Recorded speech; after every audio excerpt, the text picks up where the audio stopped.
Welcome back, America. You are live with Math with Dr. Math. We're here at Dr. Math Studios, and the phone lines are open at 1-800. Call Dr. Math. All right, what do we have today, Johnny? All right, so I just got out of the eye doctors, so I figured why not create a problem that relates to that experience. So go ahead and copy this down. What we have here is, let's say you're wearing glasses. I don't know if you guys knew, but each measurement, each lens has a measurement, and it's called the focal length, and that's our F right here. All right, so that's our focal length. And when the object is in focus, its distance from the lens is P. All right, and the distance from the lens to your retina, that's called Q right here. And they use this formula to get all kinds of measurements, right? Different information. All right, so in this particular example, let's go ahead and let's say that we want to solve for P. All right, that's our objective. We want to solve for P, and basically this is the distance from the lens, right? So here we go. First things first, we need to find our LCD, just as we've done in the past, because we have rational equations. So our LCD is P, Q, and F. All right, so what we're going to do is we're going to multiply every single one of these mother fractions by our LCD. All right, so let's go ahead, let's rewrite this.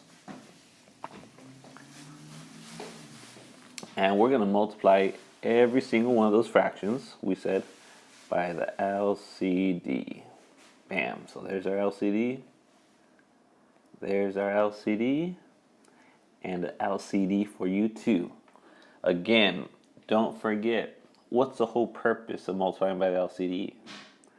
Good. If you heard that person in the back, they said to cancel our fractions. So the P's cancel in the first fraction, the Q's cancel in the second fraction, the F's cancel in that last fraction. I think we got a little carried away. Bam. So what are we left with, Johnny? Tell them. So we're left with QF in that first term. We're left with PF in that second term. And we're left with FU. Oh, no. We're left with PQ in that last term. All right.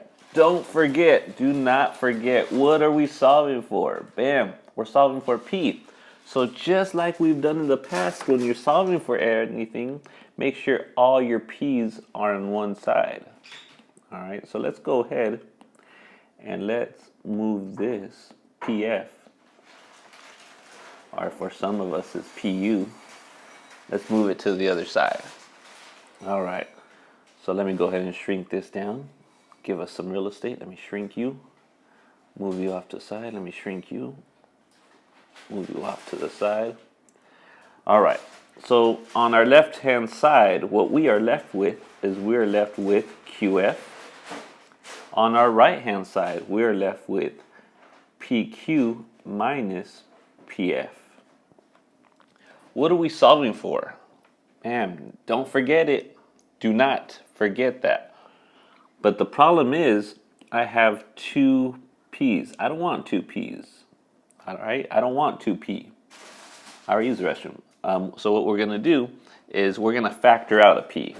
All right? So this very clever move here, look what it does. I'm going to factor out a P, and I'm going to end up with Q minus F.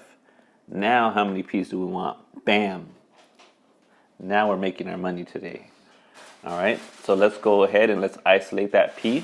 So I'm going to divide now by Q minus F because I want that P all by itself. Bam.